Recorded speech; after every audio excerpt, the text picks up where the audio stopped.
Akkam jirtu kabajamtootaa fi hordoftoota Aziz Jaaluu baga nagaan dhuftanii egaa jechuudha har'a kan nuti waliin ilaallu akkaataa jechuudha two step verification iimeelii keenyatti banannudha jechuudha. Keessumattuu warroonni yuutuubii qabdan kun jechuudha baay'ee barbaachisaadha jechuudha egaa. Egaa akkuma argitan kana namoonni chaanala kiyyaaf haarawaa taatan Aziz Jaaluu jechuudhaan sarchi gochuudhaanii maatii kiyya taasiniin jechuun barbaada. Egaa jechuudha akkuma viidiyoo kana agartanii jechuudha like share comment subscribe gochuudhaan akka viidiyoon kun namoota baay'ee bira gahu jechuudha gochuu qabdu jechuudha. Egaa keessumattuu jechuudha share hiriyoota keessaniif gochuun akka isaan irraa fayyadaman jechuudha gochuun gahee keessanii jechuudha erga viidiyoon qophaa'e. Egaa amma jechuudha gara barnoota keenyaa deemna. Iimeelii keenya keessanii dhufna jechuudha as gara gubbaa kanatti bakka piroofaayilii ni tuqanna jechuudha. Erga gara bakka iimeelii dhufnee piroofaayilii tuqannee manage your Google account bakka nuti cuqaasna jechuudha yeroo tokkoo fi sana booda gadi siqnee jechuudha kabajamtoota fi hordoftoota kiyya security and sign in bakka jedhu ni tuqna jechuudha. Bakka mallattoo furtuu qabu kana ni cuqaasna. Sana booda maal goona egaa jechuudha jalqaba irratti lakkoofsaa fi iimeelii wal qabatee jiraachuu qaba jechuudha. Two-step verification itti banuudhaaf so kanaafuu maal goona recovery foonii kana jechuudha recover foonii ni galchanna jechuudha yeroo jalqabaatiif bilbila lakkoofsa bilbilaa jechuudha koodiin isin dhufuu danda'u irratti jechuudha isa itti galchitu jechuudha. Jechuun lakkoofsa bilbilaa harkatti qabataa jirtan jechuudha asitti ilaala. Yeroo kana ammasitti jechuudha egaa kana galchuudhaaf add your phone number bakka jedhu cuqaasna akkuma argitanii asitti iimeelii nu gaafata jechuudha.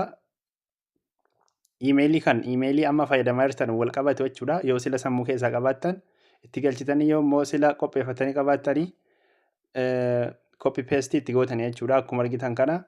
Egaa asitti jechuudha add recover phone bakka jedhu kana ni tuqxu jechuudha lakkoofsa bilbilaa keessanitti dabaluuf jechuudha. Yeroo tokko gadi ni tuqna jechuudha maaliif lakkoofsa bilbilaa sana akka two step verificationidhaaf ta'uuf itti galchaa jirra jechuudha.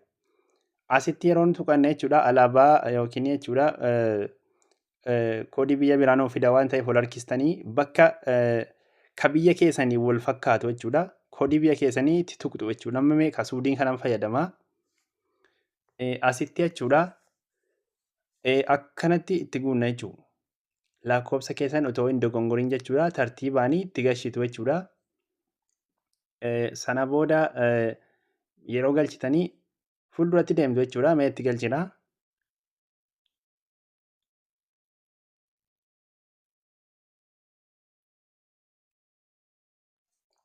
Egaa koodiin keessanii fi lakkoofsi biyya san keessa jirtanuu lakkoofsa biyya keessa jirtanii san ta'uu qaba jechuudha. Ergasii erga itti naqanne akkanatti conform goonee save goona jechuudha. Akkuma argitan lakkoofsi kiyya jechuudha recover ta'eera jechuudha. Lakkoofsa recovery argateera jechuudha. Mee amma gad harkiseen refresh godha amma akkuma argitan jechuudha you have security types jechuun amma eegumsi kiyya jechuudha. Eegama jechuudha akkuma argitan right ta'eera jechuudha. As keessaa iimeelii itti dabaluu dandeessu yoo barbaadan wantoota garaagaraa jechuudha. Wantoota lama waan akkanaa wayitu hafa jechuudha. Garuu nuti lakkoofsuma bilbilaa qofaa yoo itti gashinaani kuni lookeeshinaa waan arge banuudha garuu kun barbaachisaa miti. Lakkoofsa bilbilaa qofaa galchinaan ga'aadha jechuudha recover gochuudhaaf iimeela keenya jechuudha. Egaa akkuma isin argitan recover foonii jechuudha galchanne irraa. Ergasii immoo maal gochuu qabna amma jechuudha gara xumuraatti deemaa irra waan ta'eef two step verification bakka dhuunfaa cuqaastu jechuudha. Amma two step verification keenya itti banuudhaaf jechuudha tarkaanfii tokko qofaatu nu hafee jechuudha.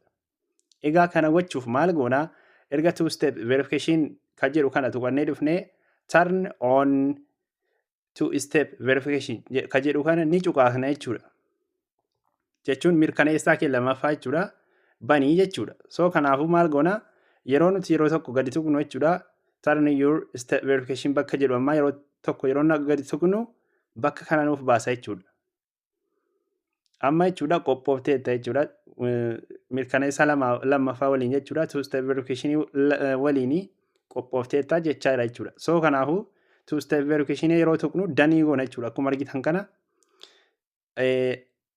amma jechuudha two step verification keenya banameera jechuudha. Turn off gochuudha jechuudha. Amma yoo barbaanne sila turn on nuun jedha waan ta'eef amma off nuun jedha jechuudha. Maaliif yoo barbaanne cufuudha jechuudha. Amma kanaafuu kun immoo get back code bakka jedhudha jechuudha.